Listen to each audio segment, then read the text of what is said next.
Bienvenidos y bienvenidas a la Zumpuliche Interview con Jhon Jatenjor. Les traigo una invitada sumamente curiosa, muy importante para que ustedes conozcan de su trabajo, la actriz escocesa Aiysha Jebali. Oh, Hi, hi. Aiysha. How are you? How are you? I'm okay. Can you hear me okay? Yeah. Yes. Yeah?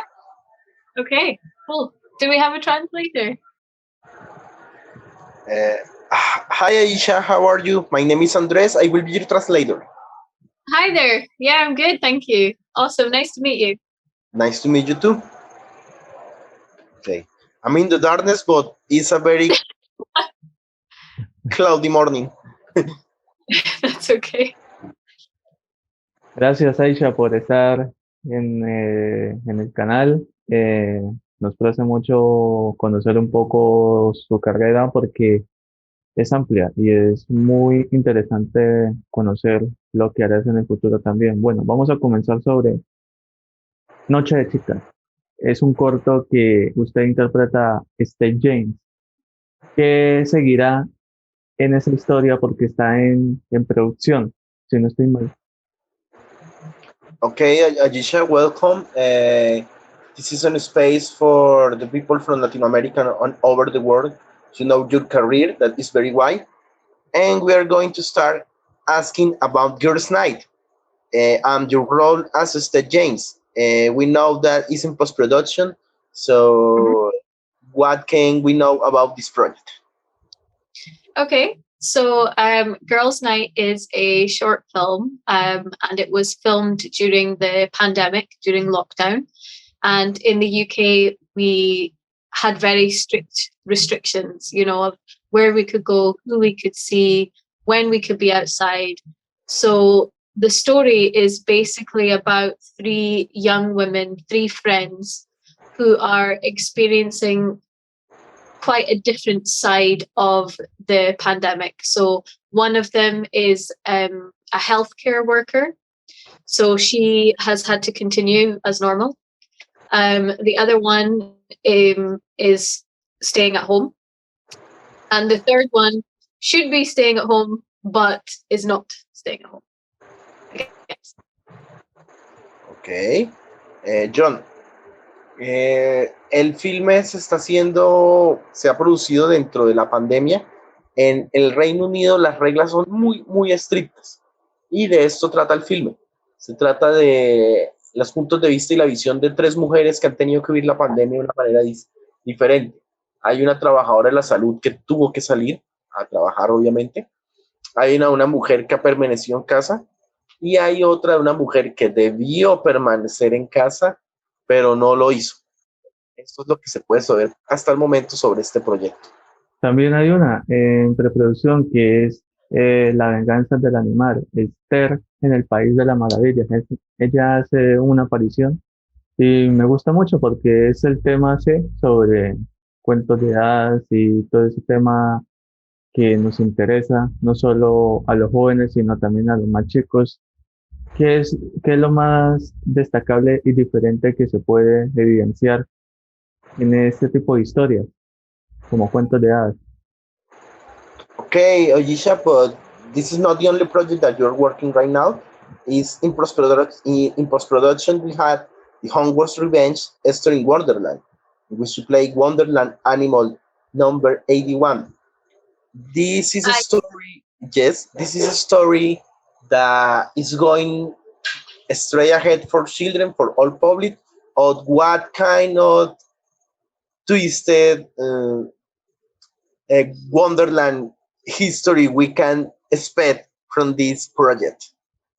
so that project came to me via Twitter. So I actually don't know that much about what the final product will be. I know that it's an animation, and I know that I have a small character, an animal character, but I don't know the whole script. Nobody got the whole script yet, so we will wait to see what happens with that when it's finished. But I know that Nicole Russin McFarland is working hard at getting it released, hopefully quite soon. Ok, John, este guión lo recibió vía Twitter. No se sabe muchísimo sobre este proyecto Oh, porque todavía no se ha recibido el guión, o sea, lo que se recibió fue como un brief, como una sinopsis. wow. Yo no pensé eso, sino, bueno, es muy interesante saber qué seguirá más adelante.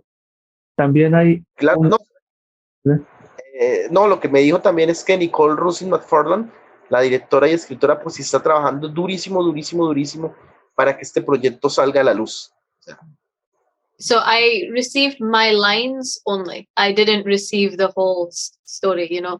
I only received like what I have to record. And I know that there's a lot of other actors from Twitter, you know, that are known on Twitter, that are, you know, quite active on Twitter. And she approached a lot of us basically to be involved. So it's quite a different project from anything I've done before. John, y es un proyecto muy, muy distinto porque lo que ha recibido Ayesha son las líneas que debe decir, pero no todo el guión. Pero digamos que todo el casting, ese enorme casting que se hizo, se llevó a cabo en Twitter. Ajá, Wow. listo, continúa. Hay algo que la verdad sí, sí me interesó mucho, que es la historia de Inner of Unbroken Joy, ¿sí? Es un tipo de secuencia en el que se envuelve no solo el tema cristiano y el tema del amor, pero ese amor en el que todo transcurre de una manera eh, muy inocente.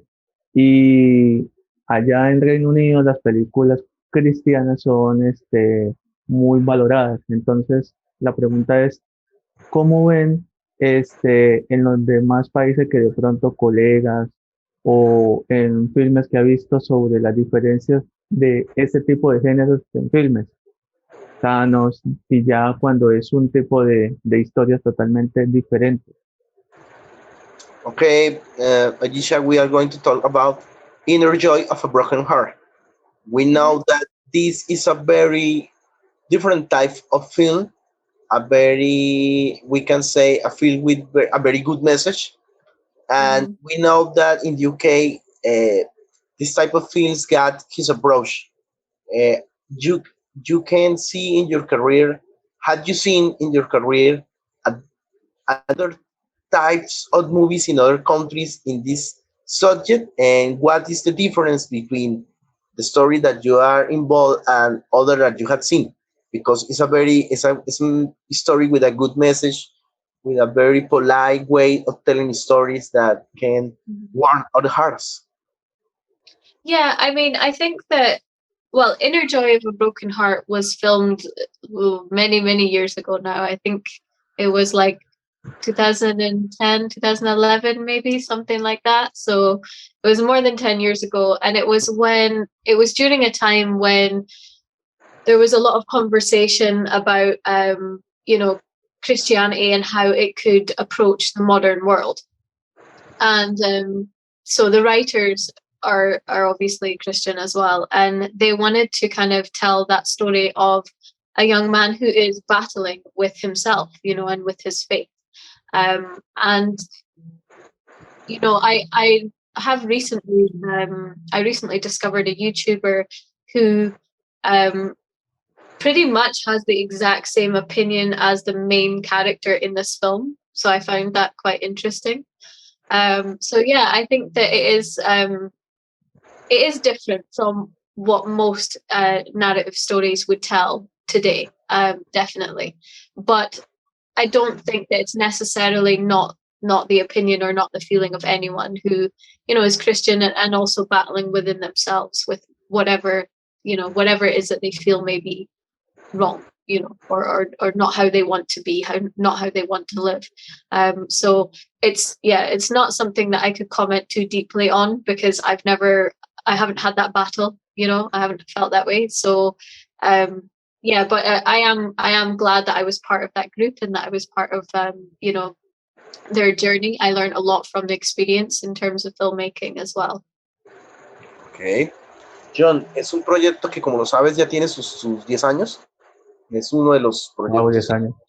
de los primeros proyectos de Ayesha. Y entiende muy bien la visión de los directores y escritores, que obviamente son cristianos, eh, pero ella dice que a pesar de que es un film que tiene sus años, ella, por ejemplo, fue viendo, pues para responder tu pregunta, las visiones de otras personas de otros países, un youtuber, quisiera averiguar quién, tiene la misma visión que tiene ella sobre la película, que sabe Oh, que los que la han visto han generado como una serie de respuestas y preguntas porque sabemos que es un personaje que está batallando con su vida y que pues no se necesita incluso tener, digamos, esta fe cristiana para entenderlo. Ella afortunadamente lo dice, no se ha visto envuelta en ese tipo de situación que se ve en ese corto, afortunadamente porque es un corto, digamos, con un mensaje muy, muy fuerte y muy claro y que pues poco a poco la gente pues ha estado entendiendo y que ella se siente pues muy bien, muy orgullosa de haber hecho parte de este equipo porque, como bien lo sabes, es un filme muy bien escrito, muy bien dirigido y muy bien pensado. y no solo eso, me encantó mucho que no sé si es el tipo de historias que van consecuencia a los personajes que ella tiene, porque en el corto, en otro corto de Mi querido amor, ella tiene el cabello rojo y luego ella tiene el cabello de ese mismo color, aunque una tonalidad más clara. Entonces no sé si de pronto ese personaje ha estado en una serie de cambios, por lo que no sé si se siente como a gusto con ese tipo de personajes que ella tiene. Y por cierto, se ve muy guapa ahí en ese tipo de color de cabello. Okay, Aiysha, this is a very interesting question. And John, the director of this show, has seen not only this short film, but My Dear Love. And he wants to ask you, yes, yes, no, John is a very, a very, yes, a very hardworking person in terms. Very thorough, I'll tell you that, because he's finding films that are from like a decade ago. No, Yeah. he amazed me all the time watching material for these interviews, and he has watched those films, and he wants to ask you that, knowing that the characters from both films got almost the same hairstyle, the same hair color, he wants to know that if these characters and other characters are linked or this is a coincidence. Oh no, it's so basically we were a film group, so we worked together on a lot of films. There's a lot of films that we did. So you will see the same people coming up, but you know, the characters are always, you know, the imagination of the writer, which is John William Noble. So it's not our, as actors, it's not our life or imagination or anything like that. It was just that we were working together with that particular group. Ok. No, John, la cuestión es que en esa época, hace 10 años, que primero, bueno, te felicita por haber visto trabajos tan antiguos. Me gusta. Yo le dije que tú eres una persona I like it. sí, dice que era más porque era un grupo de personas. Era un grupo de Oh, personas que estaban constantemente trabajando en estos proyectos, pero que acá pues todo viene de la mente de John William Noble, que es el director de estos cortos, y que no se daba era más por el hecho de que en esa época, pues tú vas a ver, digamos, como esas similitudes, era porque era el mismo grupo de personas trabajando en estos proyectos. Entonces, digamos que es una coincidencia muy interesante. sí, es una conciencia muy buena.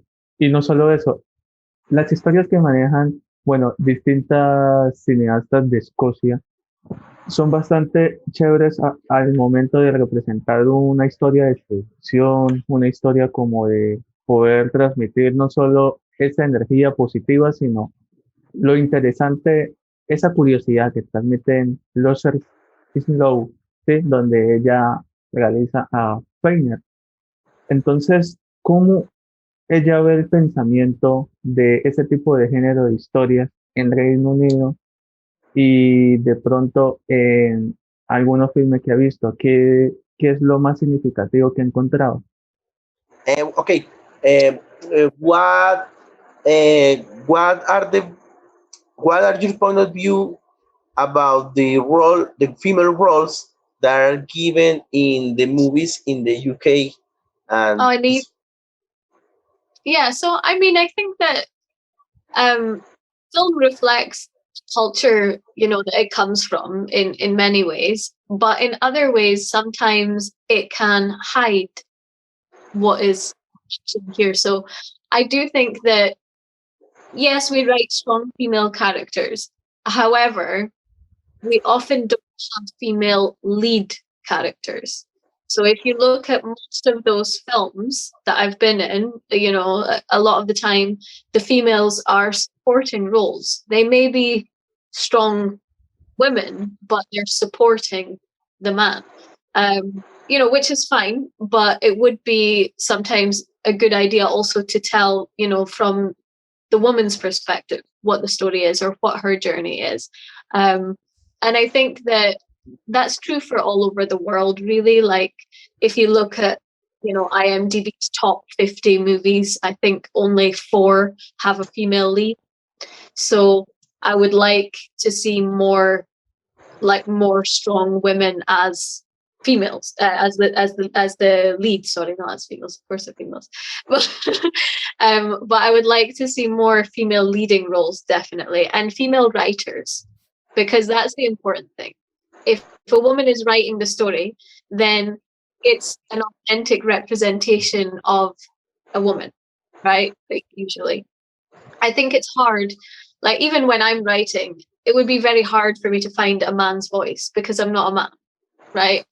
So I think that it's important to see a little bit more diversity in behind the camera as well as in front of the camera. Okay, thank you. John, hay que hacer, digamos, un paralelo, porque tú has visto que ella tiene una filmografía de casi 15 películas. Yes. Está listo, pero increíblemente en estas 15 películas, solo en 4, ella interpretaba un rol protagónico de mujer, porque generalmente ella interpreta un rol de una mujer como, digamos, como personaje secundario o como una mujer que apoya a un hombre, y no es que esté mal. Pero incluso en la cultura pues, del Reino Unido, se tiene incluso que batallar con eso. Digamos que ya hay personajes fuertes femeninos, pero es necesario, por ejemplo, que se den más oportunidades, no a directoras, sino a escritoras. Muy de acuerdo. Ella dice que incluso en su rol como escritora, para ella sería muy difícil encontrar la voz de un personaje masculino al redactar. Entonces, siente que por eso es que es muy difícil para los hombres pues, encontrar esta voz de las mujeres. No sé si yo respondí un poco sobre la pregunta de la película que estabas hablando, pero sí el panorama de lo que es ser una mujer actriz allá en United Kingdom. I think the important thing is not to look at what you've seen in movies, but to look at the people who are around you. So if you want to write a male character, look at a man. Look at a man who's next to you, where you can see his strengths and you can see his weaknesses. And the same goes for a female. We are multi-layered human beings, both male and female. So I think real authenticity comes when it's inspired by a real person, even if it's not exactly their story, but the spirit of who they are and the essence of who they are comes out in your writing, I think. El mejor tip no es fijarnos en lo que las películas nos están ofreciendo sobre los personajes masculinos y femeninos, sino lo que la gente alrededor, o sea, las mujeres y los hombres alrededor de nosotros nos ofrecen, porque generalmente pues tendemos a escribir, bueno, pues como todos tenemos actores y actrices favoritas y películas favoritas, pues a cómo son esos personajes, y en eso se pierde la autenticidad. De nada, tenemos que escribir sobre las mujeres y hombres que nos rodean, y entre más cercanos mejor, porque pues así podemos decir, bueno, esto es lo que conozco de una mujer o de un hombre. Oh, yo comparto tu opinión. Lo mismo. He shared the same opinion. Yeah, I think whenever you generalize, then you're in danger because your character becomes a stereotype. If you're generalizing what a man is or what he should be, or generalizing what a woman is or what she should be, then you're in danger of creating a character that nobody relates to because they're not complex. Sí, John, porque si generalizas, no estás generando un personaje complejo. O sea, lo que estás pues, es que en el mismo imaginario. Los hombres son así, las mujeres son así. No, no se puede generalizar. Oh, muy buena respuesta. Hablando del pozo de la desesperación, esa es una historia totalmente buena que habla sobre la amistad. Y esto me genera mucha curiosidad. Desde la perspectiva de ella como cineasta, ¿cuál es la realidad que no podemos ver las personas de otros países, por ejemplo, en Latinoamérica, que ella nos explique a nosotros cuál es el verdadero valor de la amistad que se representa en las películas de Escocia y lo que se vive en la vida real? Okay, talking about the short film Pit of Despair, that is a short film about friendship. What can teach us this particular vision of this subject? Can teach us from people I don't know, from here, from Latin America, and from over the world. Well, to be honest, I have to say Latin America does the best TV, so I think we need to learn from you. Actually, yeah, I'm crazy about Latin American TV. So, yeah, we could definitely take some writing tips from you guys because, wow, you know how to write. But in terms of that film, um, that film, it's basically talking about love, but it's showing the different types of love and how jealousy can come into play, because you can love somebody but it doesn't mean that they love you back, and someone can say they love you but actually they're jealous of you and they hate you, you know. So that story kind of revolves around three people who interpret or are experiencing love differently. I had to ask you, what are your favorite, I don't know, Latin America TV shows or directors or So writers or movies? Tell me. my big favorite is La Nina, you know, the Colombian show. Yes, the guerrilla girl, the guerrilla girl. Yes. Oh man, I was addicted to that. Literally, I could not stop. I was on Netflix, you know, just I had to keep watching all the way. I would watch like 5 episodes a day during the lockdown because I was so addicted. The writing was amazing. Yeah. I had to tell you something about this particular project. In Mm, Colombia, it was harsh for people to look at it because yeah. this is a country that is very divided politically. As you know, we are now in riots on the street. People cannot accept that reality that there are girls that have been taken and Yeah. given the world. And this is very interesting because this novel, this soap opera, very well done soap opera, not cheesy one. Yeah. It's like it's like a television version from a movie called Hmm. Alias Maria. Alias Maria was on Cannes even, Yeah. and in the year that Colombia stole Cannes with In the Embrace of the Serpent, The Shadow of the Land. So thank as a writer because I got a book.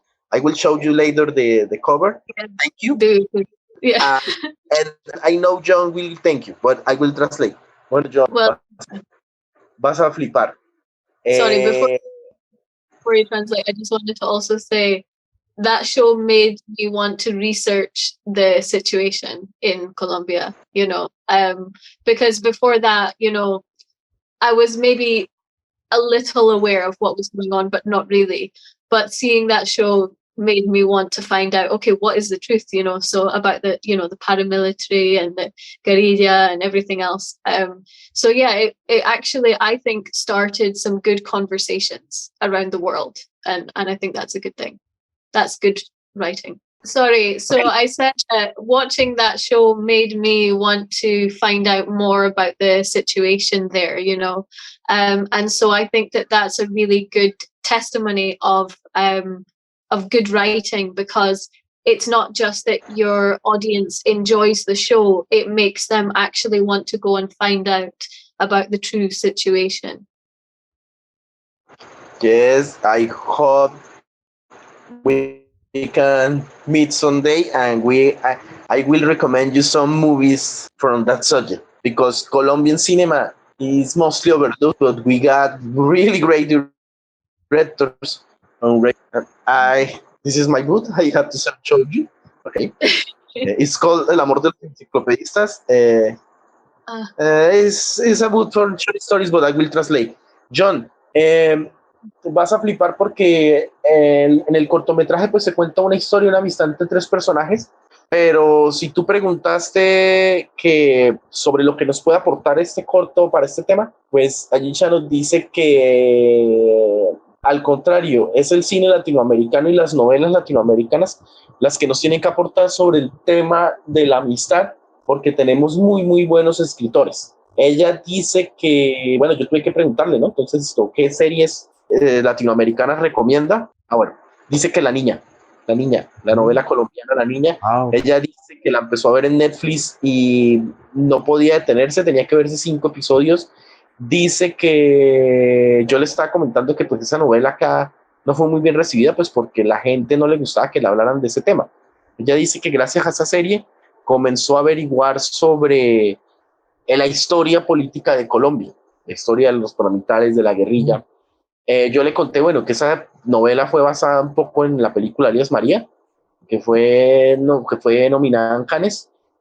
Le dije que esperaba que algún día me dijera que sí o no para reunirnos un día y hablar de cine colombiano, pero ella dice que nos admira muchísimo, que son ellos los que deben aprender de nosotros, pero que es, en este corto sí, hay una visión muy interesante sobre la amistad de tres personas. Es lo único que nos puede decir.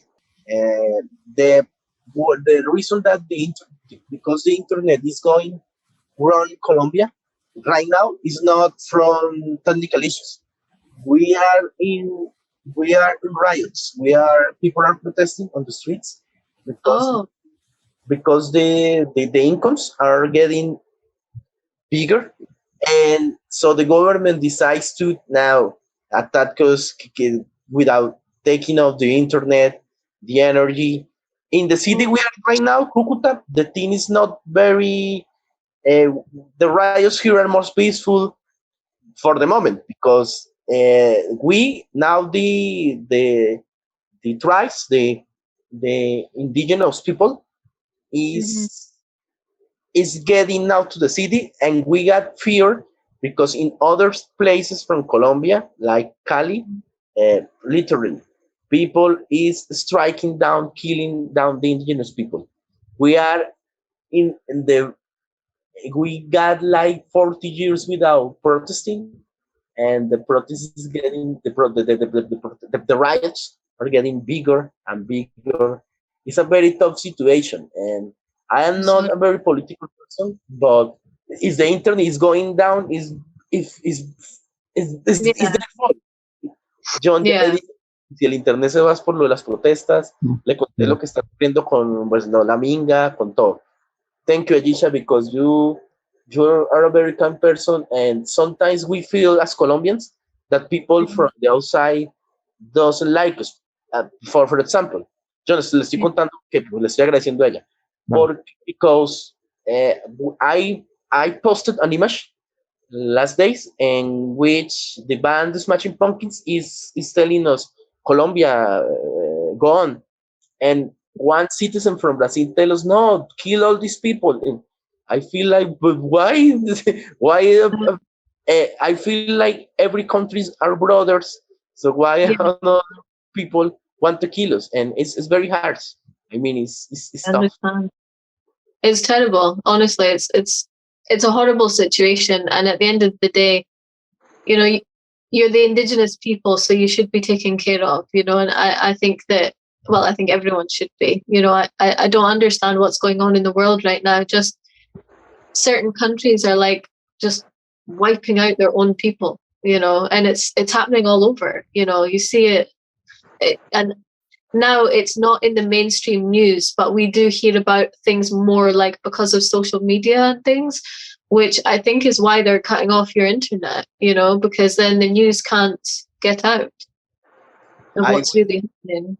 I will share you a video from a band from here that we can show you the riots. The riots here are peaceful. You won't see violence in these videos, but you will see a lot of people. So I will share you, but we can continue with this interview. John, le dije que le iba a compartir un video de las protestas acá, pero que sigamos con la entrevista. No, You can tranquilo. add me on social media or something. Yes, please. Yeah, stay in touch. We can talk. We can talk you about Colombian movies and soap operas. Well, I'm very interested anyway. Like everything. One of my friends is Colombian as well. So Yes. yeah, but she was adopted to Spain. Oh, John, que la agreguemos en redes, que ella quiere seguir, que le sigamos hablando de películas, de todo, y que ella quiere mucho a Claro. Colombia porque una de las mejores amigas es colombiana. Oh, Bueno. genial, yo no lo sabía, pero está muy bien claro, con mucho gusto.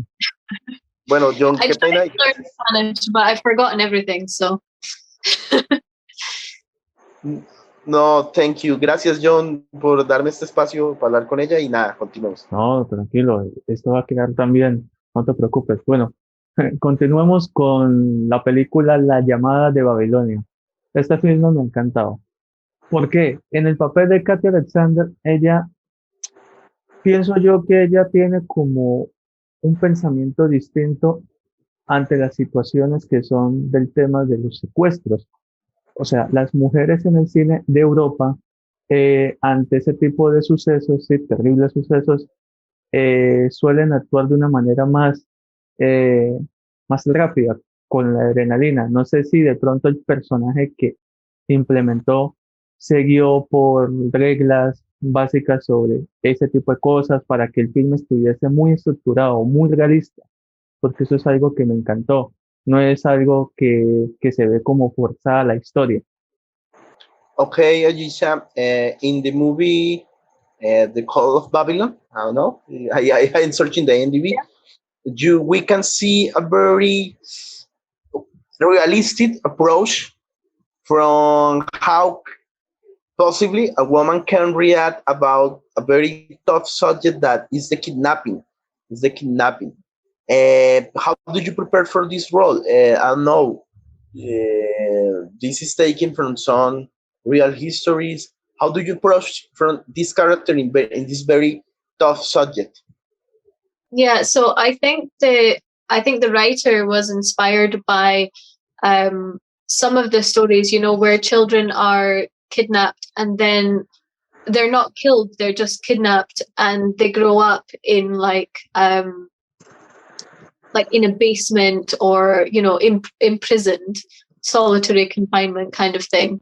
And they grow up with their abuser and, you know, the mentality that creates and things, and also what the family goes through, never knowing if their child is actually alive or not, you know.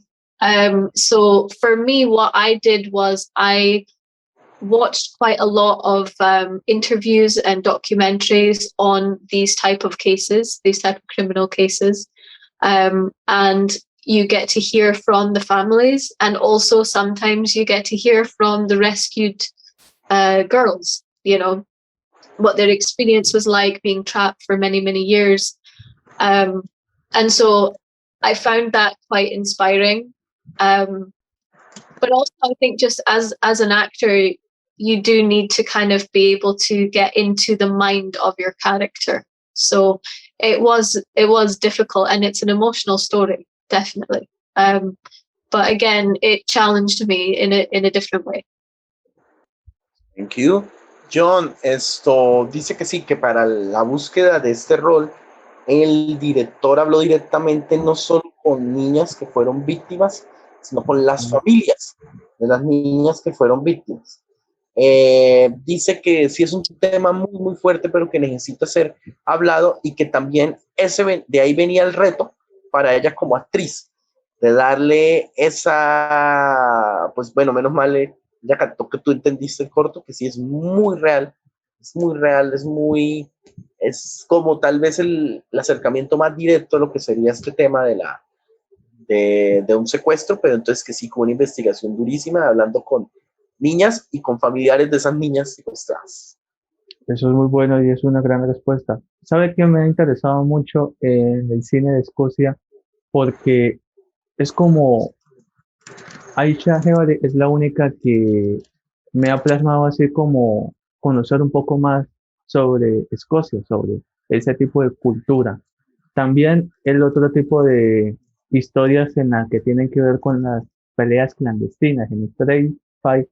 Eso es algo que quiero preguntarle sobre si de pronto cómo es el proceso para que el material sea interesante y que diga, wow, estos, estos personajes son bastante únicos por decir, allá lo hay, en qué partes ella ha descubierto o de pronto investigado. Okay. We're going to talk about the street fight. How did you research from this particular project to, I don't know, approach this realism in this type of environments, so very tough environments? And so tell us about your preparation for this role in a street fight. I need to see that movie with that title. I mean, Well, I mean, so Street Fight, I actually don't have I don't have a big part in Street Fight, but I was but that was because I was doing other things. So I was really close to the producers during that time. But I was more involved in because we were filming two films at the same time. So we were filming Call of Babylon and Street Fight simultaneously. wow. So I had a big role in Call of Babylon and I took a smaller role in Street Fight. So yeah, Street Fight is something completely different, really. It's just about like competitive underground fighting, you know. And so I wasn't too involved in that film, but I grew up doing martial arts and I grew up with that type of, you know, mentality in some ways, you know, not, I was never a criminal, but you know, I I understand the desire sometimes, you know, to have that combat, you know, and so I found the story really interesting. But I don't look like the type to be, you know, a starring role in that type of film because I'm very small and very petite, you know, and it was mostly about men fighting. So it wasn't really a film that I was heavily involved in. But I don't know. I love all these kind of movies. I remember CG Chan. CG Chan is very small and she can kick ass. Yeah. Um, I mean, I can kick ass, but people don't think I can, you know?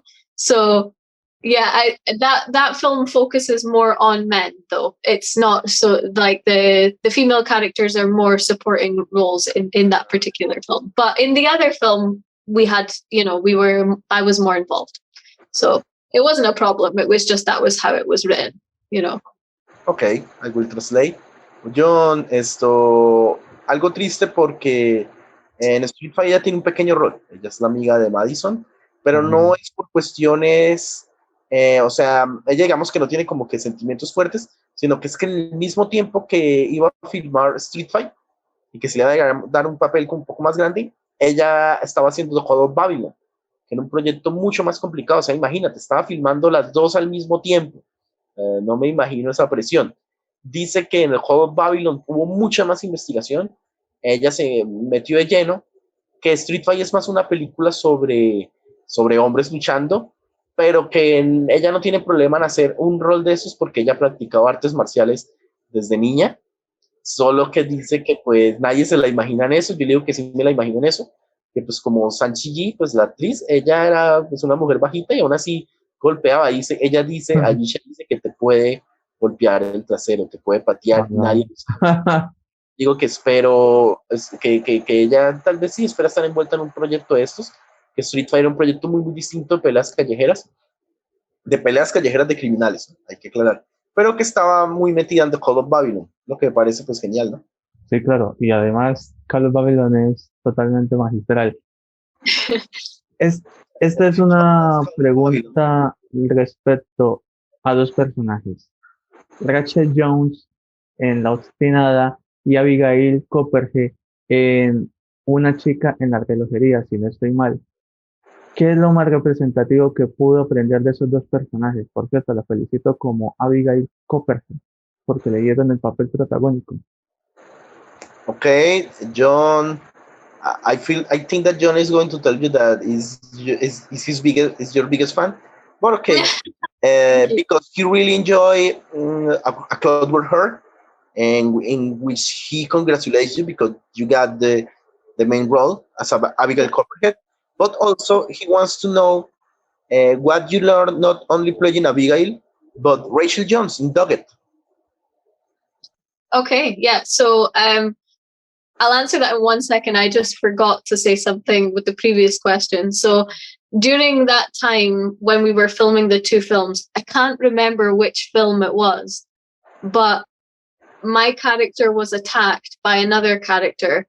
And but in actual real life, when we were filming the scene, she broke my nose. Oh, because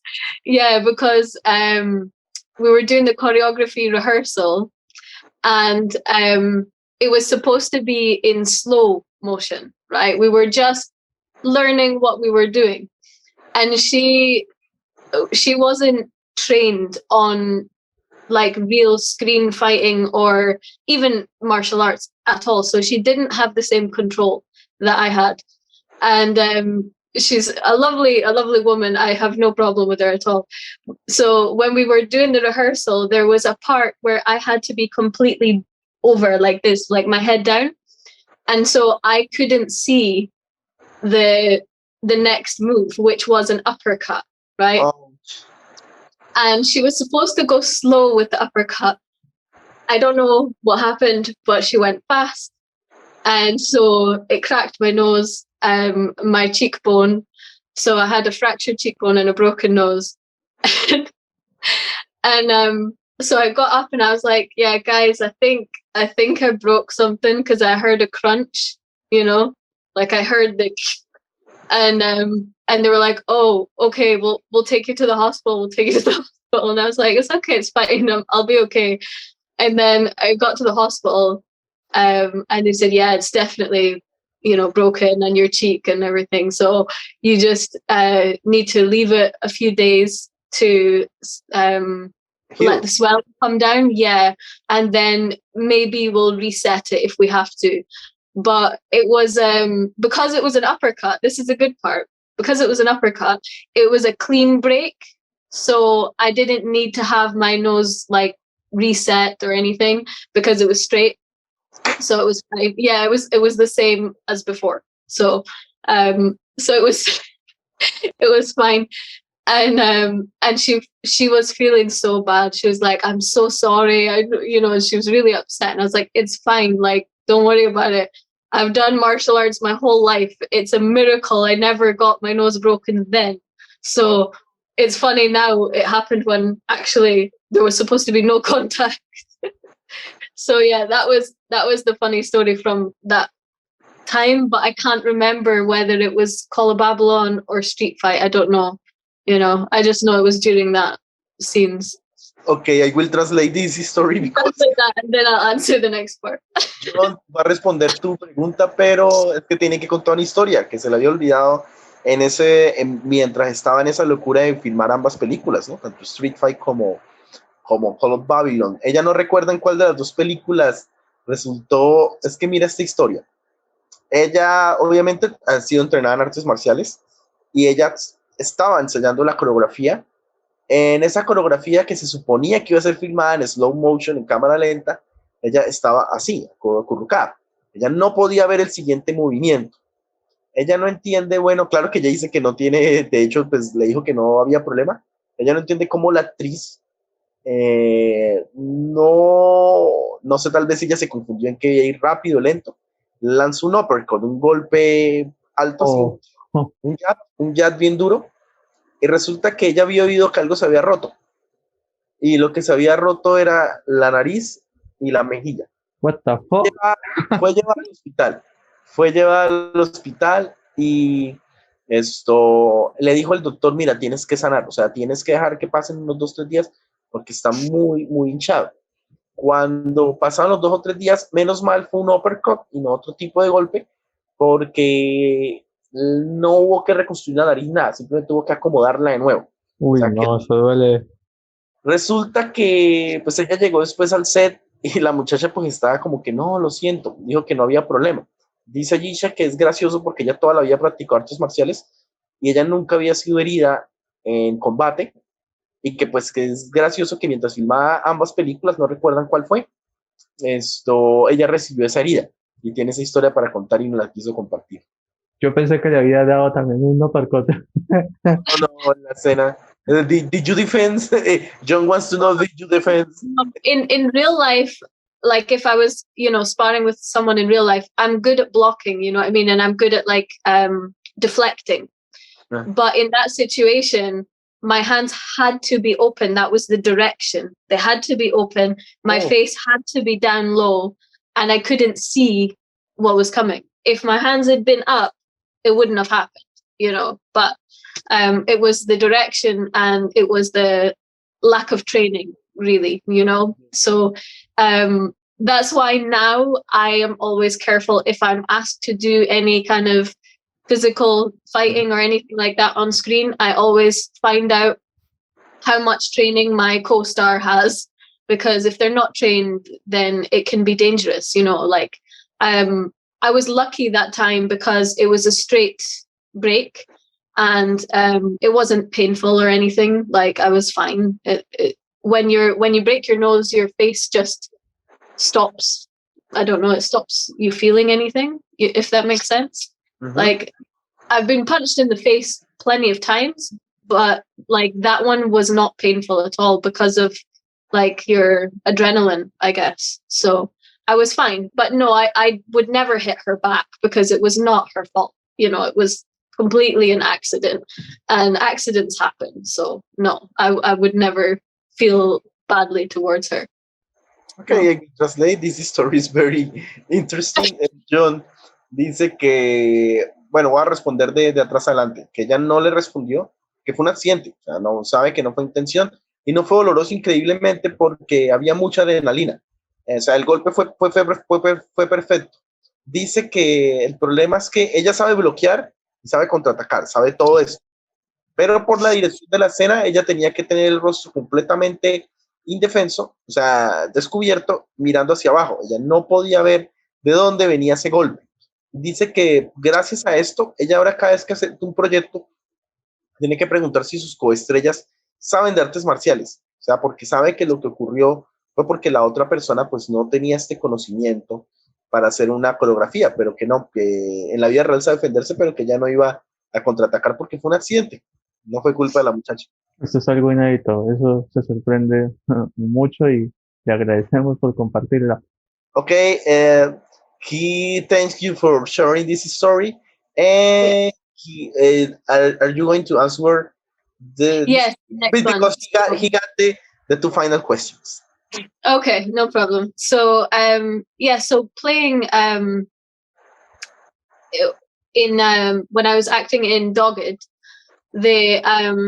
the character there also, for me, it was the experience of filming that was amazing. So we did a lot of fundraising to get £15,000 to make that film. And it actually, what we did was we did a short film first of the same name, and it did really well in some competitions. And so then we got funding for the feature version of the film. And I think during that process, I learned a lot about how publicity works, and how crowdfunding works, how you can get a budget for your film. And I also just made some fantastic friendships, and they were very professional. Everything was done on time, and they were just really good people to work with. I really enjoyed that whole experience. I don't think that my character and myself have very much in common, really, because she comes from a very unsupportive family, whereas I come from a very supportive family. And Yeah, I don't think that her personality is too much like mine, if that makes sense. So yeah, it was more about the experience of the filmmaking that I took away from that. And for A Clockwork Heart, the biggest thing there was that the surprise is that I don't really speak in this film. So I am the lead character, but the film has no dialogue, basically. So there's a narrator that tells the story like they're reading a book, because it's a fairy tale. And so I only have one line, and it's hello. That's it. That's all I say in the whole movie is hello. So I learned how to act physically, how to tell the story with my face, with my body, with my eyes, more than I have ever needed to in the past.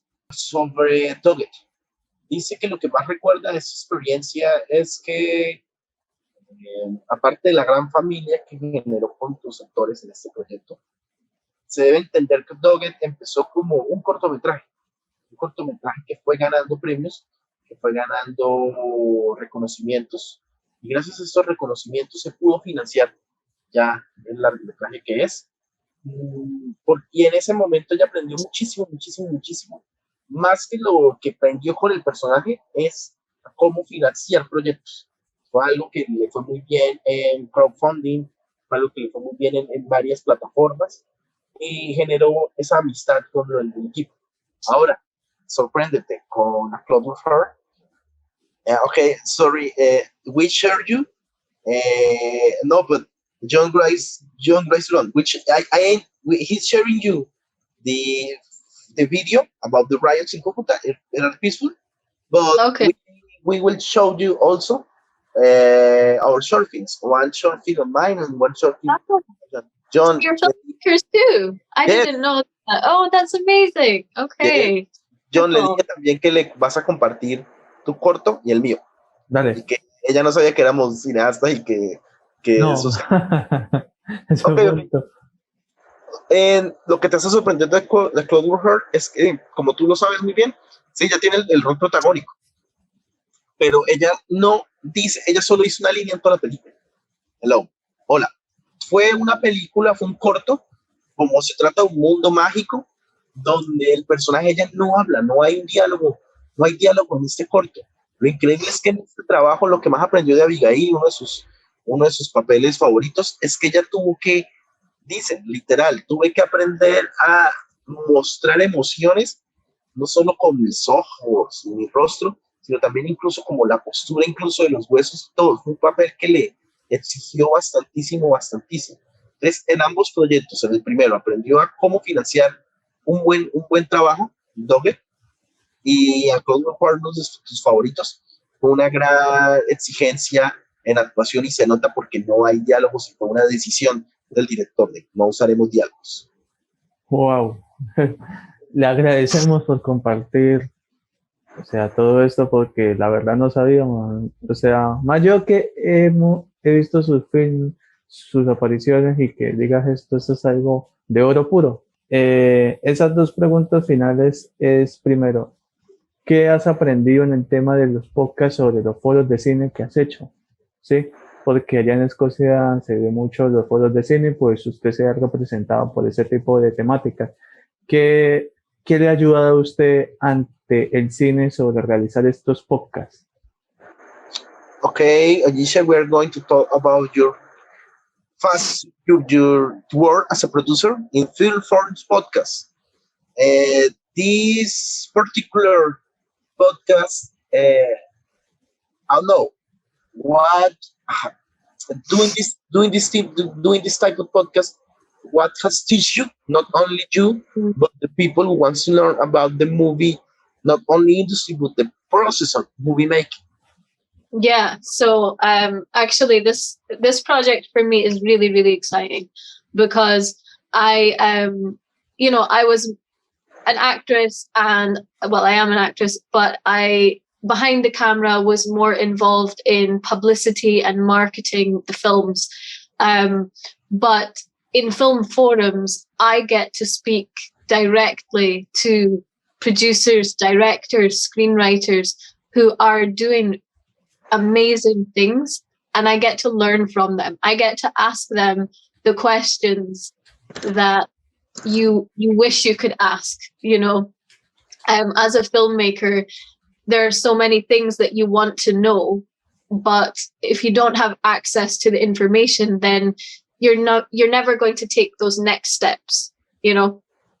So I really enjoy speaking to them and learning, and now I am starting to feel like I maybe want to do film production, narrative film production as well, because I do feel like I have strengths in that area, and I kind of just need to maybe build my confidence a little bit. So I wrote my first micro short film in lockdown, and it's doing the film festivals at the moment as an unproduced script. So not as a movie yet, it's just as a script.